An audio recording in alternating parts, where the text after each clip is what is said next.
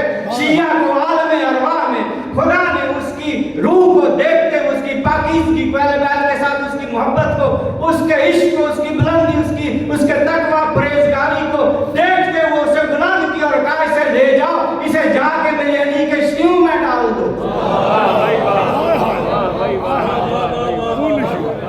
آگے بڑھ گئے تم شیعہ نہیں. کا سلیکشن ہوئی وہ بھی عالم ارواح میں. یہ تمہاری آپس میں دوستی کیسی ہے؟ شیعوں کی دوستی کیسی ہے؟ کیسے پتا چل جائے یہ علی کا محب ہے تو گلے لگا لیتے ہو؟ تیرے اندر وہ ماں کی واقفیت ہے. تو وہاں کے آشنا ہو ایک دوسرے کے، ادھر آ کے آشنائی نہیں ہوئی. یہ بھائی کی آشنائی ہے. وہ خوشبو جب مومن سے آتی ہے دل کرتا ہے اسے گلے سے لگا.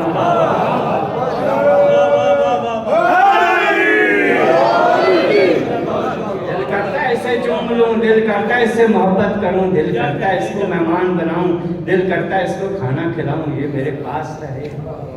یہ وہ خوشبو ہے. کا شیعہ تو نہ کھولی کو، ہمارے شیعوں کو اللہ نے خلق کیا. کس چیز سے خلق کیا؟ شیعہ تو نہ کھولی کو من فاضل تینا. تو ہم اہل بیت سے جو مٹی بچ گئی تھی نا اس سے اللہ نے شیعوں کو خلق کیا.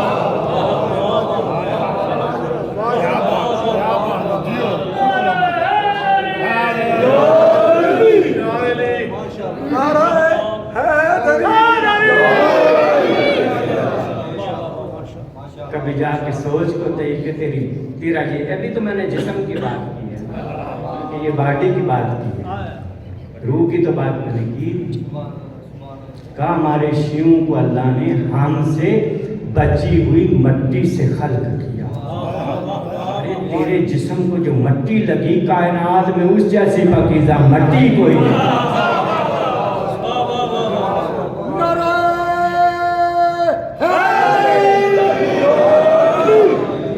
دنیا والے اکٹھے ہو کے کہتے ہیں کہ علی کا مقابلہ کر لیں، اہل بیت کا مقابلہ کر لیں، وہ ان جیسا ان جیسا نہیں، تو پہلے مجھ جیسا تو بن کے دکھا.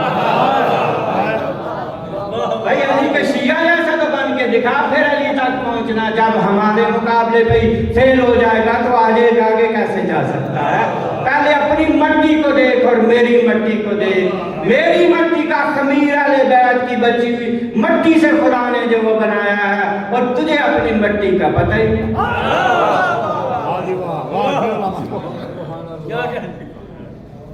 اس سے آگے ایک مزے کی بات ہے. بسم اللہ. کوئی تسلی ہوئی آپ کو کہ آپ اگر شیعہ ہیں تو حق پہ ہیں اور مطمئن ہیں نا؟ بھائی اس سے بڑا کوئی اطمینان ہے کہ میں اہل بیت کا ماننے والا ہوں. اس سے بڑی کوئی عشق ہی نہیں، اس سے بڑا کوئی نورانیت نہیں، اس سے بڑا کوئی رتبہ ہی نہیں کہ بندے کی نسبت اہل بیت سے ہو جائے. اور پھر ہم نے نسبت ملا رہے کہ ان کا کرم ہے، وہ ملا رہے کہ ہمارے شیعوں کو اللہ نے ہم سے بچی ہوئی مٹی سے خلق. وَأُجِّلُ مِنْ وِلَایَتِ جَدِّنَا عَلِيِّ بْنِ أَبِي طَالِبٍ. یہ اس حدیث کا کمال ہے. اور کہا جب یہ مٹی گوندی جا رہی تھی، توجہ ہے نا، جب اس مٹی کو گوندا جا رہا تھا تو اس میں جو پانی اللہ نے کہا نا فرشتوں کے لیے پانی کون سا شامل کرنا ہے، کہا سنو اس مٹی کو گوندنے کے لیے عام پانی اس میں نہیں ڈالنا، بلکہ علی ابن ابی طالب کے ولایت والا پانی اس میں داخل کرنا.